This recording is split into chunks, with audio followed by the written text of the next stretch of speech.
Good afternoon, guys. What's going on? Abdel Khawatmi, your favorite mortgage lender, with Tuesday tips.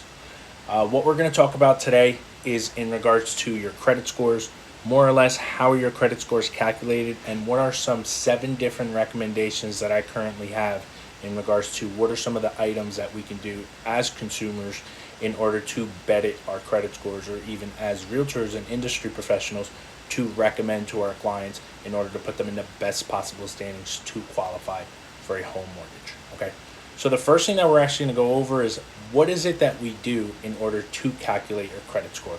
What is the credit score algorithm that's currently in place that allows consumers to get their credit scores accordingly? Okay, and the first thing is credit scores are based off of a specific percentage of certain items. So we have 30% of the amount that's owed. And what that basically means is your credit utilization. 30%, that's a huge percentage of what it is that your credit score, your utilization is currently being calculated as to the revolving amount of usage versus your industry credit limits that's being given to you. Okay, and then we have 35% is your payment history. So just between those two, you're talking about 65% of your credit score is based off of your utilization and your payment history. Now, your payment history is going to count towards any late payments that you have on your credit from your minimum due payments, which usually goes 30, 60, 90, 120s. If you don't pay the first month, it goes 30 days, 60 days, 90 days, 120 days. Generally, after that, after the 120 days, you don't make another payment within the next month or so, they're going to put you in what's called a derogatory standing, throwing you into a collection where a collection agency or even the creditor themselves will look to pursue whatever it is that you currently owe from them. And then eventually, if you still don't pay them, they will put it in a charge-off standing, which basically means that the creditor threw in the white flag and they've no longer attempted to collect the debt. Now, you generally have up to 7 years for something to stay on your credit within that time frame. So you really need to make sure that if you're currently looking to purchase a home, you want to keep that credit score in the best possible standing and really keep an eye on those late payments, collections, or charge-offs, because they will put you in, unfortunately, a less capability of getting a better interest rate, and most importantly, just qualifying in and of itself. Okay, and then we have 10% is new credit. So the amount of inquiries that you have on your credit, that go ahead, and that also includes exactly what it is that you usually have. Okay, so new inquiries, when you apply for new credit, it stays on your credit report for up to 2 years. So if you're a consumer who's looking to purchase a home or you're anything of that nature, even a car note, you want to be mindful of what's called the credit shopping window or the rate window. But even then, you also want to avoid any unnecessary inquiries on your credit within that 2-year frame window, because the more inquiries that you have on your credit, subsequently, generally, your credit score based on the algorithm of the credit bureau will also diminish as well. And then you have 15% is based off of the length of your credit history. Now, one gimmick that I always do, I've even done it to my children nowadays, is I put my kids personally on every single one of my credit cards as an authorized user. This will actually expand the length of their history without putting any unnecessary credit blemishes on them from inquiries, because they're being added as an authorized user. They also benefit from that as well, because their utilization is going to be very low, because I'm personally very conscious about them. But you want to make sure that you also have a good, the next part is 10% of your credit mix. So some programs that you qualify for, especially if it's a jumbo loan program, which is a large amount, actually give certain restrictions to the number of different types of accounts that you have.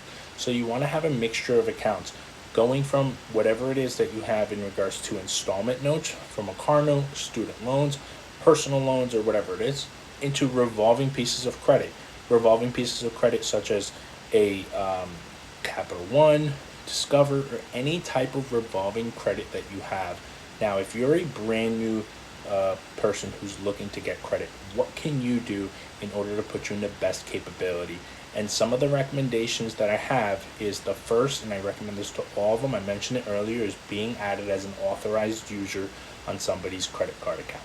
This, once again, eliminates the opportunity for you to even then take a look at your credit, whether it's bad or brand new, because you're basically piggybacking off of somebody else's.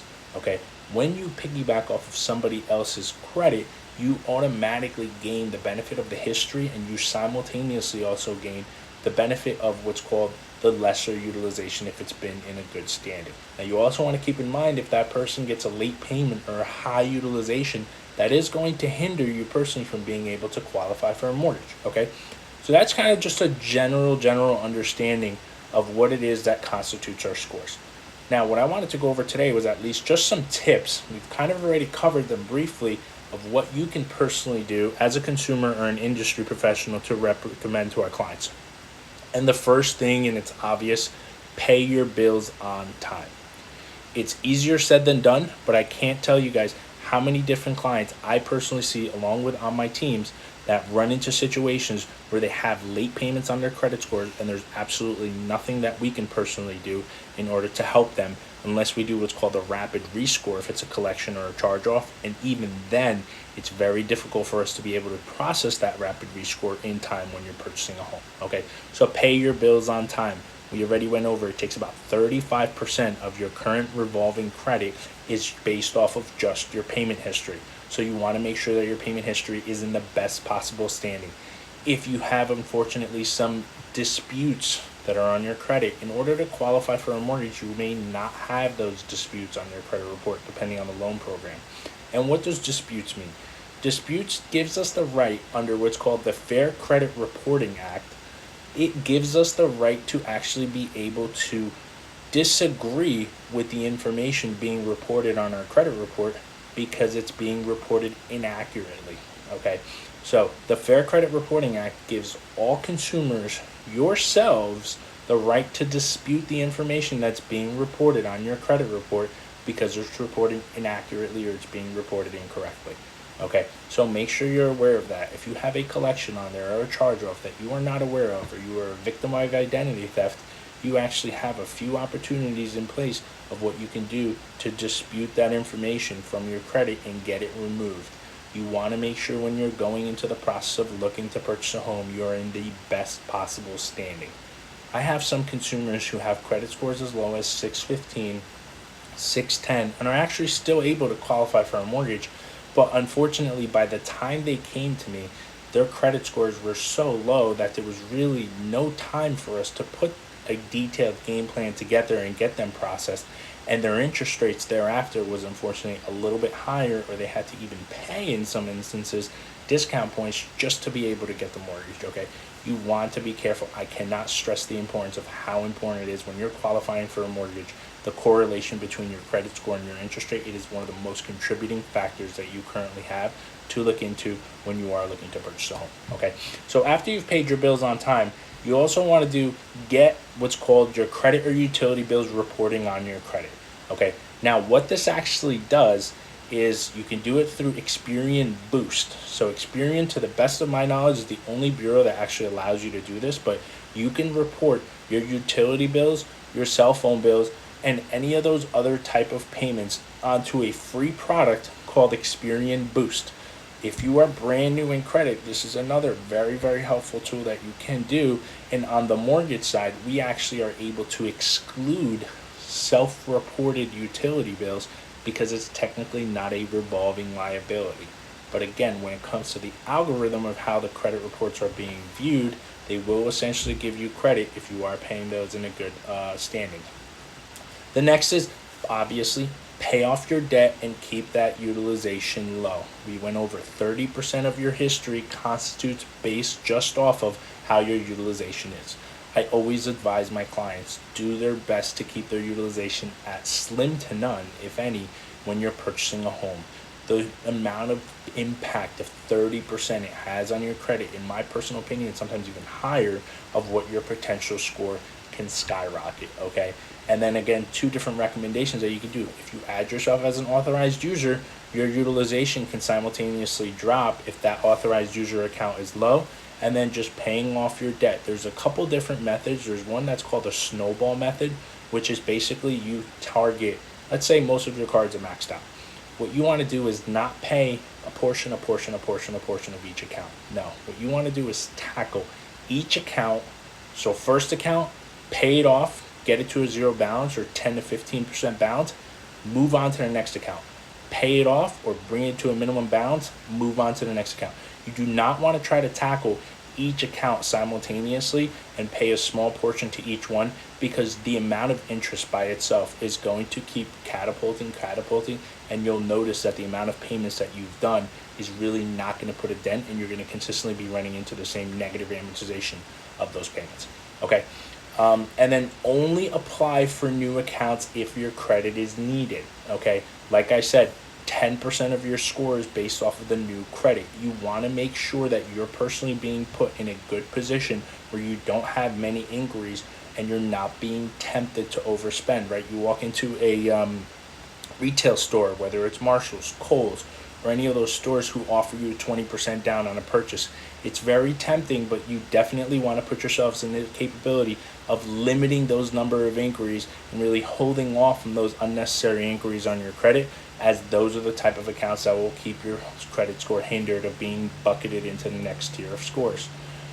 Another major myth: if there's an account that you do not use, do not close the unused credit card account. What that is going to do is cause a ripple effect to all the hard work that you've done. Okay, you want to be able to keep those unused credit cards open. If they're not costing you money, you also want to keep an eye on when you are applying for those certain cards regarding their annual fees, because some of them do sometimes get pricey, from $99 all the way upwards to $250, $500. You want to keep an eye on those. And then if those are the accounts that do have annual fees, again, don't close them. When you close an account, your balances will simultaneously go higher. Your utilization is going to go higher. Why? Because you no longer have that credit limit currently available to you. Okay, if you have annual fees on specific accounts, I would recommend, sorry about that. And then the ones that you don't have access to, you actually can go ahead and be able to just keep them at a 0% balance revolving. And then don't apply for too much credit, like I said, resulting in multiple inquiries. Okay, the amount of times that you apply for multiple credit is thereafter just going to be able to reduce your credit score and bucket you into those lower scores. And then the last one is disputing inaccuracies. I already briefly went over that in detail. When you dispute inaccuracies on your credit report, you have a right to do that under the Fair Credit Reporting Act. Okay, 3 different credit bureaus that are out there, guys: Experian, Equifax, and TransUnion. You can tackle each one of them on your own. You do not need to hire a third-party company. There are some great companies out there that do this information for you on your behalf. But once again, the same right that they have to send these specific accounts, whether it's charging you per month or charging you based on pay per delete or however some of these companies do them, remember, guys, you have the right to dispute that information as well. My team and I will always set you up in the right capability and put you guys in the right steps and give you guys the right recommendations that you can use as a consumer with your right. We will always hold your hand every step of the way.